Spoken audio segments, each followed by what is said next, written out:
or value with that transition, they needed that badly. And I think you powerfully enabled that transition for a lot of your partners. And you're still doing that. I personally have seen that a lot of brands are looking at that avenue, and you're providing that value.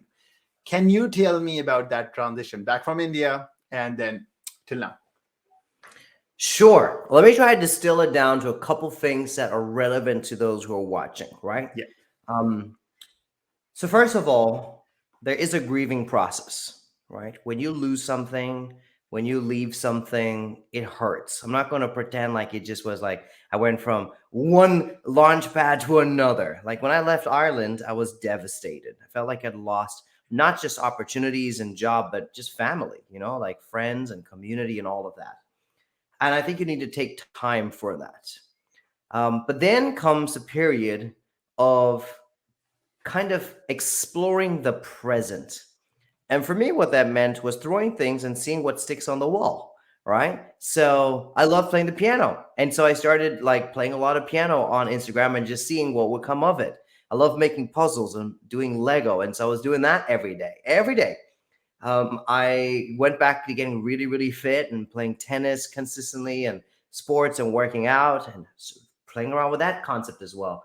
I tried a couple things as far as jobs and opportunities as well. But the one thing I've always loved doing is creating conversation and curating conversation.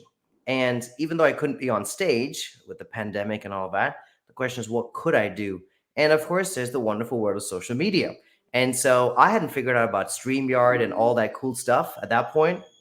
I just had like Instagram and Facebook, and even LinkedIn had not enabled a video yet. And so just using those platforms, I went on, I think the first one was a Facebook Live. And I went on a Facebook Live at 8 o'clock p.m. And I just wanted to see who was there. And of course, it was a terrible show. It was just me kind of going, what does this thing do and how does it work? I think like a grand total of 7 people watched, which is very humbling because I've done events with 30, 40,000 people. So to have 7 in a room, 7 in a virtual room, I can't even see them, was a major hit. But one thing that's really important is perseverance. You just got to stick with it, Like I didn't just suddenly show up and start playing the piano. Like I took about 15 years of classical training. And then I continue playing the piano even today. I don't just like open a puzzle or Lego for the first time. Like, you start with small puzzles of 20 pieces and then 200 pieces and then 2,000. And the same with this, I just like, let me just stick around with this and see what happens.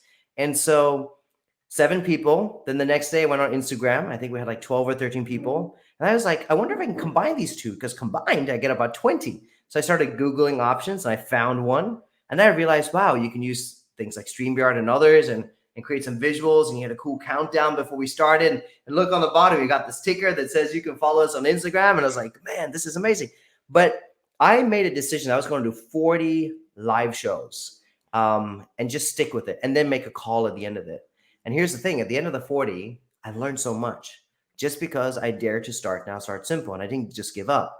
And I built such a community online. I met some great people. And then, with the whole pandemic situation, we decided to do a concert. So I figured out how to do one-on-one interviews. And I thought, let me take it up and see if I can do a concert. And when I did that, that is when some big brands in the US saw that, because it was a benefit concert for nurses. And I had about, I don't remember, 40 or 50 artists from around the world taking part. And that's when they saw that and they said, oh, wow, you can create experiences virtually? Like we thought we could only do this in a room. And that's when, we had big brands like Bentley and Microsoft, FCA, which is now known as Stellantis, so formerly known as Fiat Chrysler, some big insurance companies, all suddenly coming in and being like, damn, let's work together. So the moral of the story is, 1, you got to let go of the past. And that involves a bit of grieving and sadness and heartbreak. 2nd, you got to engage with the present. And the way to do that is throw things at the wall, try every talent, skill, ability, or desire you have, and see what sticks. But don't give up quickly. You got to persevere with it and see what sticks. And number 3, when you do that, is you position for the future. Because I had no idea when I started doing Instagram and Facebook that one day I would start upgrading my equipment to better cameras and microphones. I had no idea that from that upgrade, I would eventually invest in my own studio.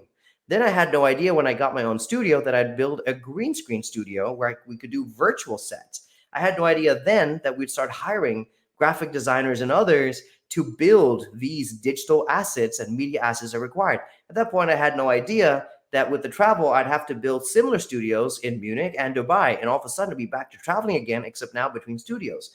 And I had no idea at that point, then I would do hybrid events where I'm simultaneously hosting an event to a physical audience and a digital audience.